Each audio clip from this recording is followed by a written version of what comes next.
انصاف کا قتل اور ریاست کو کمزور ہوتے دیکھ رہے ہیں۔ مقدمات میں کہیں انصاف نظر نہیں آتا۔ لگتا ہے بانی پی ٹی آئی کو مزید وقت جیل میں گزارنا ہوگا۔ رہنما تحریک انصاف رؤف حسن کی پریس کانفرنس، کہا ریاست کے طاقتور لوگوں کی کوشش ہے کہ بانی پی ٹی آئی جیل سے باہر نہ آئیں۔ خدشہ ہے بانی پی ٹی آئی کے خلاف مزید مقدمات قائم کیے جائیں گے۔ بولے آئین اور قانون کی بحالی تک ہم لڑتے رہیں گے۔ انصاف کا قتل ہوتے ہوئے دیکھ رہے ہیں، ہم لوگ ریاست کو کمزور ہوتے ہوئے دیکھ رہے ہیں۔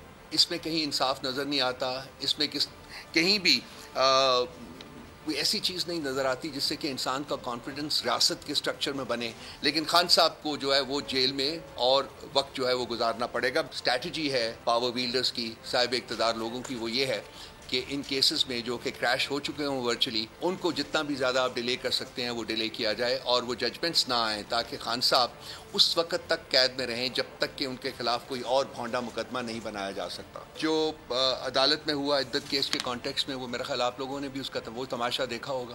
انہوں نے بھی اپنی آنکھوں سے دیکھا کہ اندر کس قسم کی زبان بولی گئی۔ مانیکا صاحب نے خان صاحب کی ذات کے بارے میں کیا کیا القاب جو ہیں وہ بیان کیے، کس طریقے سے۔ جب یہ سب کچھ کر رہے تھے تو ہمارے لائرز نے بسا اوقات جج صاحب سے ریکویسٹ کی کہ جی آپ اس کو روکیں۔ سبسکرائب کریں اور بیل دبائیں تاکہ کوئی خبر رہ نہ جائے۔